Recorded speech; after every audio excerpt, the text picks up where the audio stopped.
बच्चों, कैसे हैं आप सब? मेरे ख्याल से सभी लोग बहुत मस्त होंगे, खुश होंगे और पढ़ाई बिंदास चल रही होगी। और मैं डॉक्टर लक्ष्मी शर्मा आपके अपने हिंदी बाय लक्ष्मी मैम के चैनल पर स्वागत करती हूँ। आपकी अपनी हिंदी से जितनी भी समस्याएं हों, उन सभी समस्याओं के समाधान के लिए मैं हाजिर हूँ। और आज हम लोग अपनी इस कक्षा में पढ़ेंगे, व्यंजन की बात करेंगे। अभी तक हम लोग ने ध्वनि, भाषा, स्वर, अयोगवा और कैसे भेद हैं स्वरों के और कितने हैं, वो सारी चीजें पढ़ी। अब व्यंजन की बात करते हैं। आप मुझे अपने कमेंट्स और लाइक के जरिए मुझे अपना प्रतिक्रिया जरूर बताइएगा और साथ ही साथ चैनल को सब्सक्राइब करना मत भूलिएगा, जिससे आगामी चीजों के बारे में आपको पता चल सके। तो आज हम बात करते हैं व्यंजन की। ठीक है, आज हम बात करते हैं व्यंजन की। देखिए, व्यंजन, ठीक है। व्यंजन की अगर परिभाषा पूछी जाए तो बहुत ही छोटी सी परिभाषा है और जिससे सभी को आती है। स्वरों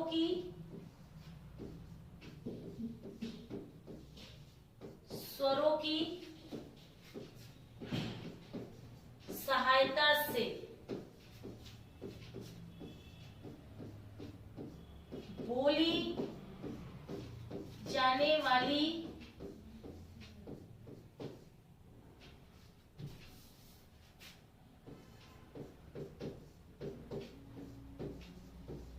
ध्वनियां व्यंजन है। ठीक है, स्वरों की सहायता से बोली जाने वाली जो ध्वनियां हैं उन्हें ही हम लोग व्यंजन कहते हैं। ध्वनियां व्यंजन कहलाती हैं।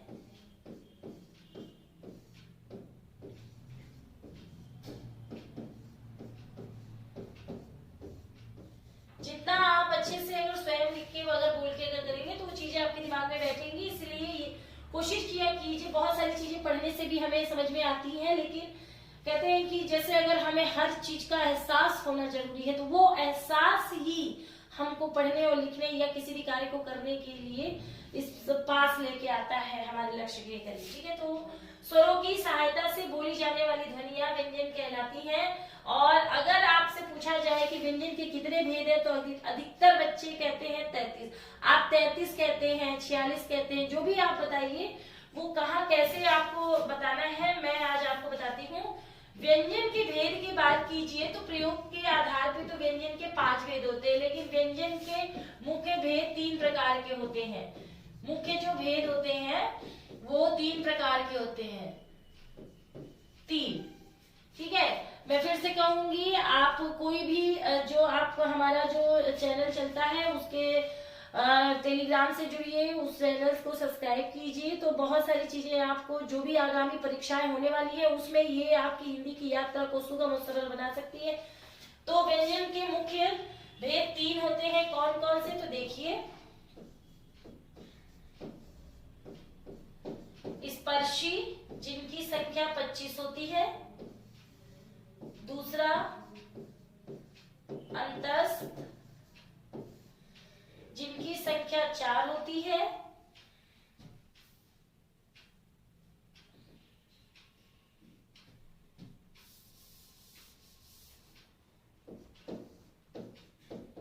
ठीक है, क्योंकि हमें पता होना चाहिए कि कौन सी क्या कैसी होती है। और मेरे ख्याल से सभी को जो मुख्य भेद है वो अक्सर पेपर में आते भी है।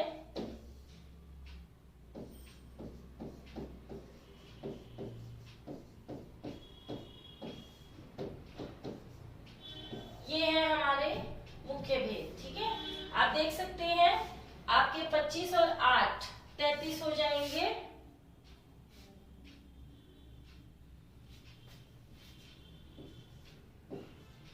ठीक है, अब इसका प्रश्न जो बनता है वो आपके कई तरह से पूछा जाता है। जैसे पूछा जाता है मूल व्यंजन कितने हैं, तो 33 है।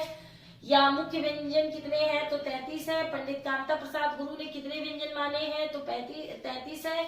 ठीक है, उसके बाद महर्षि पाणिनि की माहेश्वर सूत्र के अनुसार कितने व्यंजन है, तो 33 है। कुल मिला के हमको 2-3 तरह के प्रश्न इससे मिलते हैं। हिंदी में जो अधिकतर पूछा जाता है वो आपके 2 प्रश्न हैं, जिसका जवाब आप इस आंसर से दे सकते हैं। ठीक है, कैसे बताती हूँ। पंडित कामता प्रसाद गुरु, पंडित काम कामता प्रसाद गुरु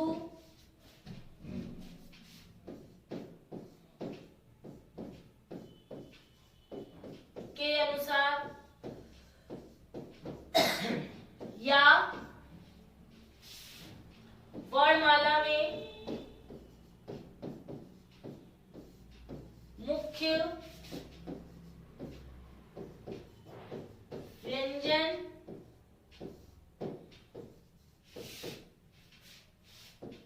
की संख्या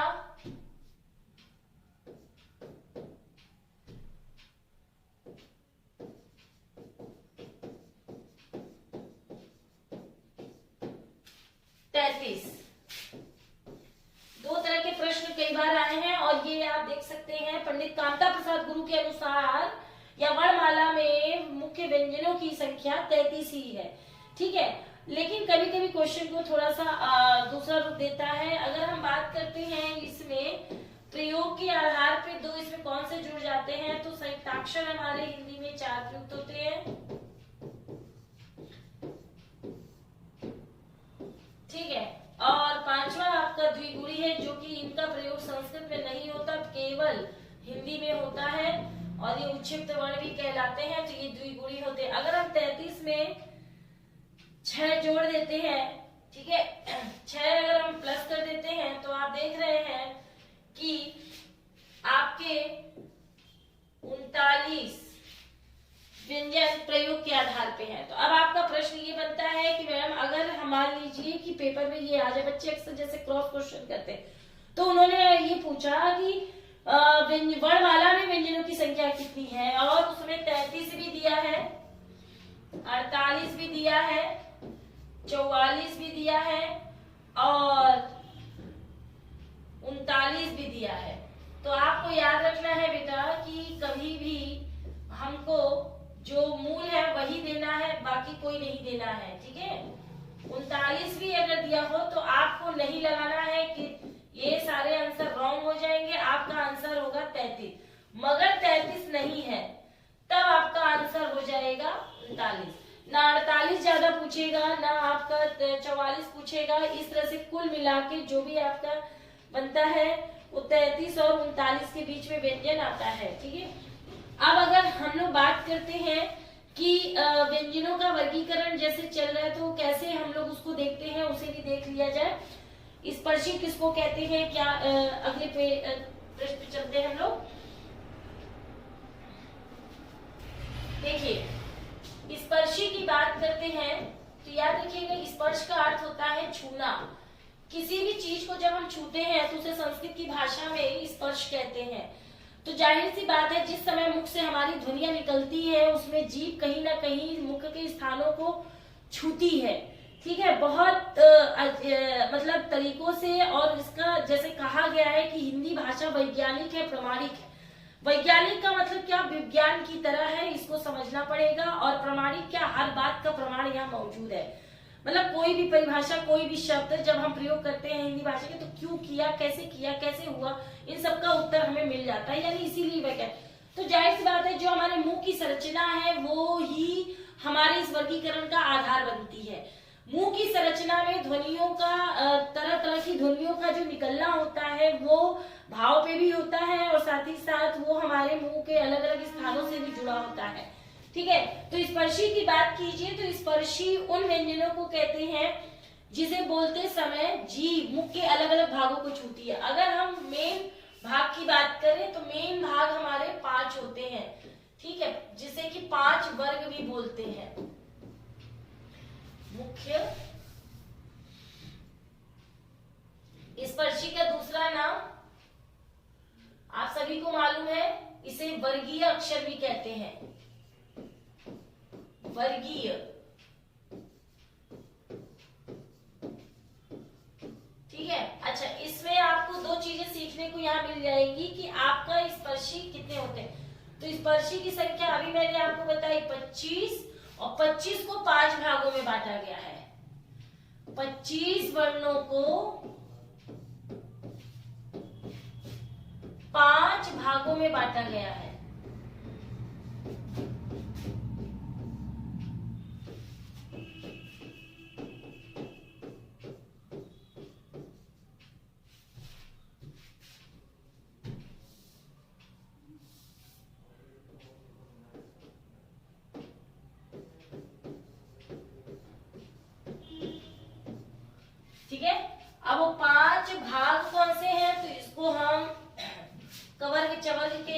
जानते हैं।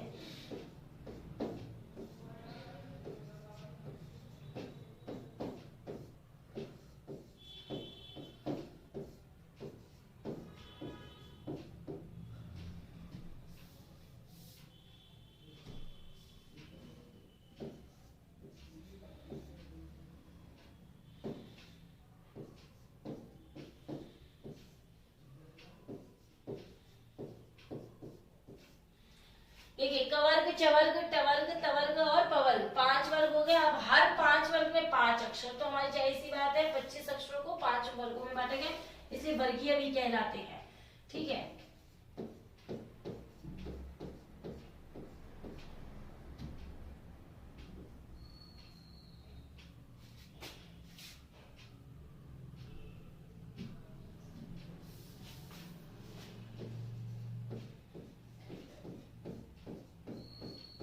अगर आपको 25 स्पर्शी नहीं याद होंगे तो आप इसमें अल्पप्राण महाप्राण भी नहीं बना सकते, याद रखिएगा।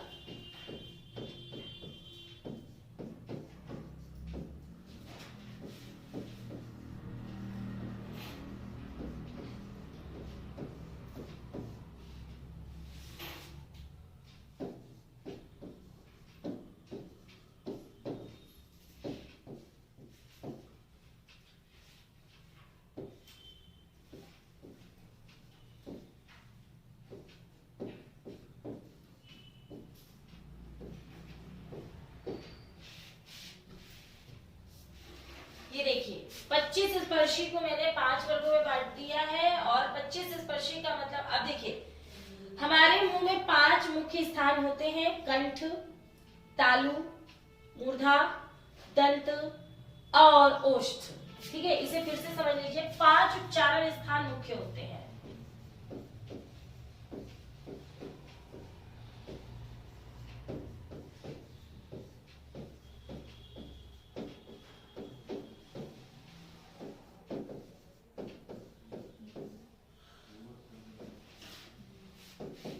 सबसे पहला हमारा कंठ ही आएगा।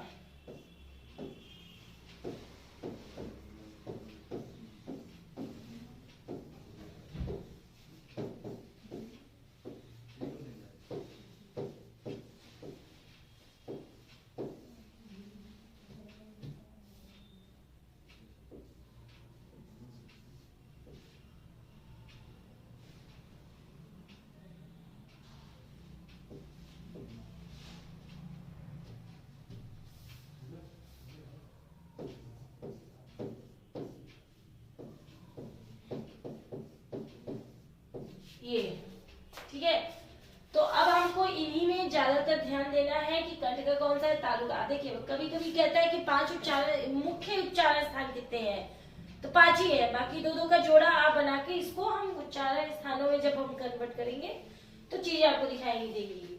ठीक है, तो मुख्य 5 स्थान। अब इसी आधार पे आप समझिएगा, जब हम मुंह की बात करते हैं तो मुंह हमारा कहाँ से शुरू होता है, होंठ से नहीं, कंठ से, और कंठ से शुरू होता है। तो जिन जिन अक्षरों पर उच्चारण करते समय, जिन जिन ध्वनियों पे जहां जिस स्थान से बल ज्यादा लगेगा, वायु का बल ज्यादा होगा, तो उस बल को ही हम लोग उच्चारण स्थान के नाम से जानते हैं। उस अक्षर के नाम को भी हम उसी, जैसे मान लीजिए कि कोई व्यक्ति बच्चा है और वो मुस्लिम है, और यदि वो हिंदू के घर में गया, रमेश मान लीजिए उसने त्रिवेदी लगा लिया, या रमेश जैसे क्या कहते हैं यादव लगा लिया, तो अगर अब जो उसने लगा लिया टाइटल, वही तो उसके साथ चलेगा, वही उसका अस्तित्व है।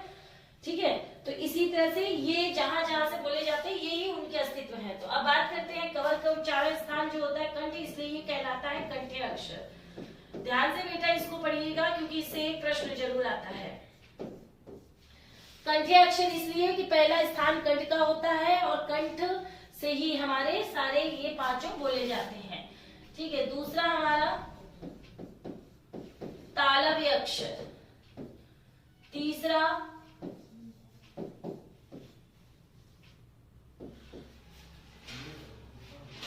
तालव्य अक्षर को हम और भी बहुत सारे नामों से जानते हैं, जैसे कोमल स्पर्शी के नाम से जानते हैं, और स्पर्श संघर्षी के नाम से भी जानते हैं।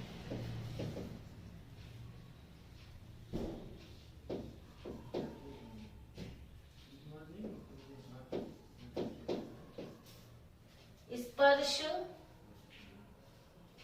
संघर्षी। अब देखिए मूर्धा की बात करते हैं, ठीक है। तो ये मूर्धा जो है मुख के आधे भाग को कहते हैं, सभी लोग समझ लीजिएगा, मुख के आधे भाग को। अब मुख का आधा भाग क्या है, तो हमारी स्वर इंद्री की अगर ध्यान से आप बनावट देखेंगे तो ये कुछ इस तरह से है, और इसकी दूरी को जब नापेंगे तो इस जगह पे आके वो मध्य भाग बनेगा। तो जो टवर्ग है वो आपका मूर्धा अक्षर है, यानी मूर्धन्य अक्षर कहलाता है, ठीक है। ये नाम भी कई बार आ चुका है, मूर्धन्य अक्षर। जैसे तालव्य,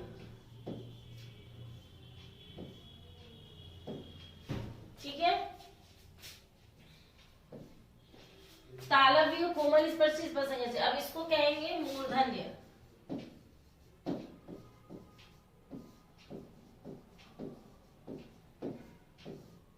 या कठोर अक्षर।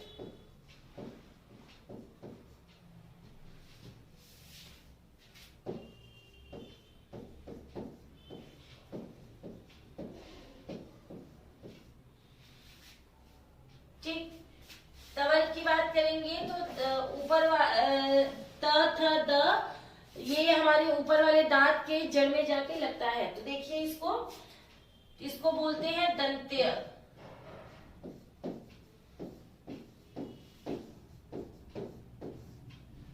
और पवर्ग को बोलते हैं ओष्ठ्य अक्षर।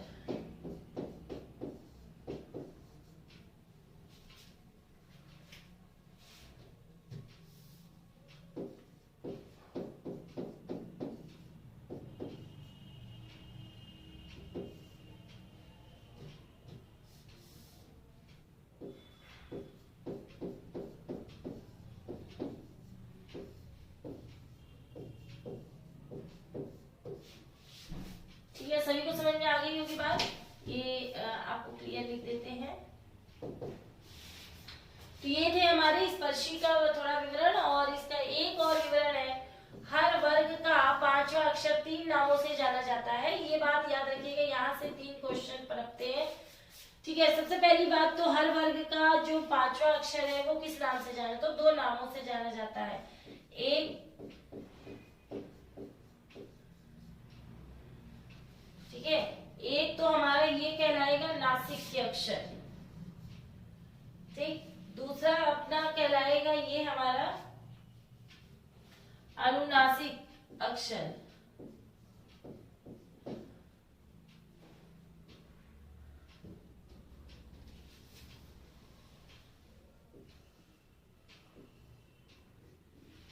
दूसरा नाम हमारा है पंचमाक्षर, और तीसरा नाम है अनुनासिक, ठीक है। देखिए कोई भी कॉन्सेप्ट अगर हम पढ़ते हैं तो इतना बेटा याद रखिएगा, कोई भी कॉन्सेप्ट पढ़ने का मतलब है उसकी बारीक से बारीक चीजों को हमें आना चाहिए। आप ये समझ लीजिए कि जब हम ये क्रम से याद करना नहीं, हमें याद करना है, हमको केवल समझना है, एक उसकी वैज्ञानिक जो प्रक्रिया उसको जाननी है। अब देखिए आपने स्पर्शी का मैंने आज फिर से मैं बता देती हूँ, जिन अक्षरों को उच्चारण करते समय जीवा मुख के अलग अलग भागों को छूती है, वायु का दबाव बनता है, उसको स्पर्शी कहते हैं, जिसे वर्गीय अक्षर भी कहते हैं। 25 वर्णों को 5 भागों में बांटा गया है, जो कि हमारे ये 5 आप दिख रहे हैं, कवर्ग, चवर्ग, टवर्ग, तवर्ग, पवर्ग, ठीक है। हर वर्ग में 5 है। अच्छा, उनका उच्चारण स्थान के नाम से इनका वर्ग भी बोल दिया जाता है। तो जैसे अब एक क्वेश्चन और भी आता है जो आपको उलझाता है। देखिए म जो है वो आपका नासिक की भी है और ओष्ठ्य भी है, तो इतना याद रखिएगा। ऑप्शन इसमें आप फंस सकते हैं कि हमारा ये क्या जाएगा, तो इसका उत्तर जब हम लगाएंगे तो इसका उत्तर हमेशा हमको नासिक वाला ही देना है, क्योंकि वर्ग का 5वां जो अक्षर होता है वो अपने उस अन्य लोगों के साथ नहीं जुड़ता, उसका एक अलग वजूद है, इसीलिए उसको नासिक अक्षर। अच्छा, नासिक क्यों कहते हैं ये भी जान लीजिए। हर वर्ग का 5वां है इसलिए ये 5वां पंचमाक्षर कहलाता है। लेकिन अगर ये हमारा नाक की सहायता से बोला जाता है इसलिए इसको नासिक बोलते हैं। अनुनासिक इसलिए क्योंकि इन पांचों को हम अनुस्वार में बदल सकते हैं, और पांचों को जब अनुस्वार में बदलते हैं तो ये सुविधा हमको भाषा के क्षेत्र में डॉक्टर श्याम सुंदर दास ने दिलाई थी, ताकि लिखने में कभी दिक्कत ना हो। जैसे मान लीजिए आपने मंजू लिखा, ठीक है, तो अक्सर बच्चे ये लिखते हैं,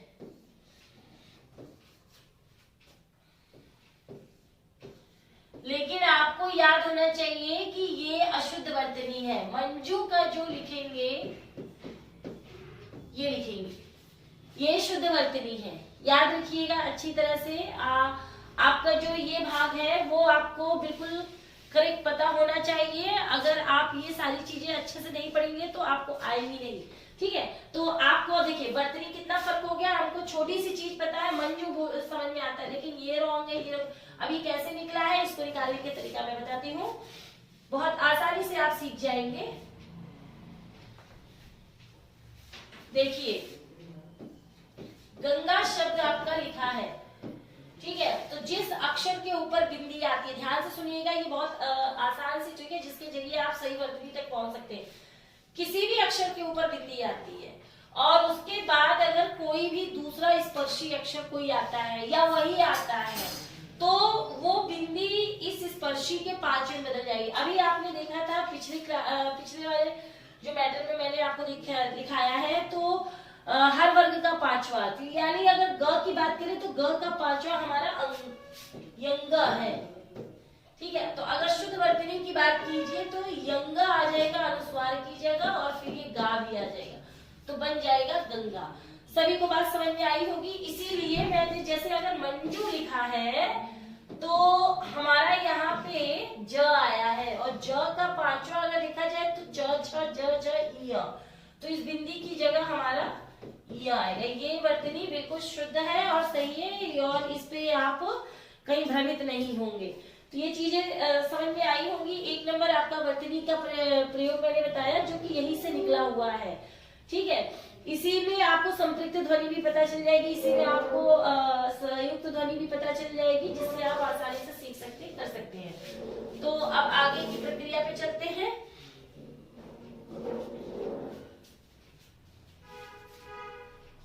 स्पर्शी की तो संख्या आपने देख ली। अब आते हैं हम लोग अंतस्थ। अंतस्थ का मतलब होता है अंदर स्थित।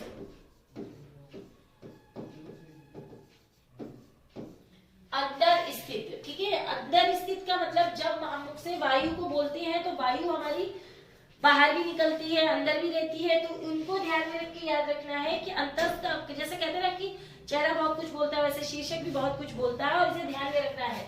तो अंदर स्थित रहती है। कैसे स्थित रहती है? तो अगर आप बोलेंगे य र ल व, यानी वायु बाहर नहीं निकलती है, ठीक है, तो ये हमारा क्या हो जाएगा आपका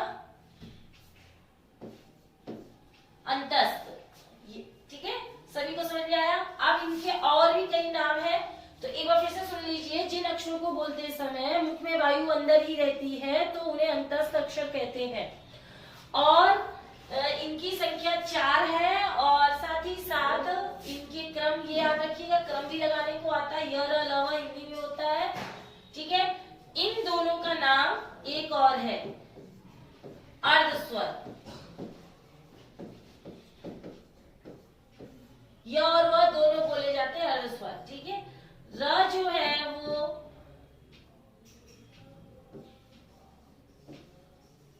मूर्धा, और जो ल है वो, सॉरी मूर्धा क्या है, इनका दूसरा नाम लुंठित, लुंठित या प्रकंपित, ठीक है, प्रकंपित।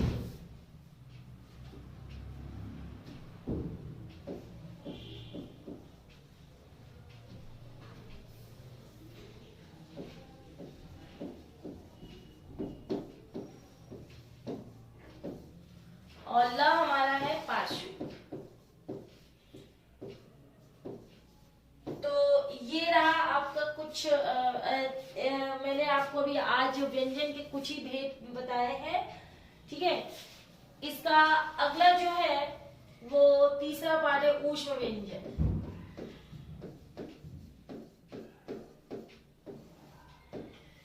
ऊष्म का मतलब ऊर्जा भी होता है, बल भी होता है, गर्माहट भी होता है, गर्म वायु भी होती है। आप जो अर्थ देना चाहते हैं, लेकिन आपको अर्थ वही देना है जो विद्वानों ने हमें सिखाया है। समझने के लिए आप किसी भी चीज को अपनी तरफ से अपनी बुद्धि के अनुसार ही समझ सकते हैं, लेकिन हमें अगर जो कुछ पेपर में नंबर दिलाता है तो वो विद्वानों के मानक शब्दों पर ही मिलते हैं। तो ऊष्म का मतलब यहाँ पे गर्म वायु से है, यानी कि जब जिन अक्षरों को बोलते समय मुख से गर्म ऊर्जा या वायु निकलती है, ठीक है, तो उससे या बहुत अधिक वायु निकलती है, उसे ऊष्म व्यंजन कहते हैं। इसके भी 4 अक्षर हैं, ठीक है। इन तीनों को हम लोग संघर्षी व्यंजन भी कहते हैं।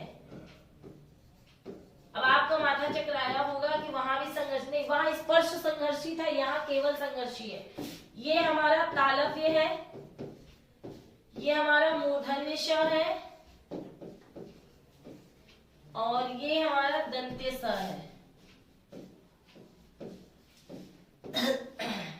दंत्य स, ठीक है। तो अब हम लोग यहाँ तक तो हम लोगों ने 33 व्यंजनों की प्रक्रिया बात देख ली, समझ ली, ठीक है। 33 व्यंजन जो हमारे हैं वो आपने बहुत अच्छे से सीख लिए होंगे।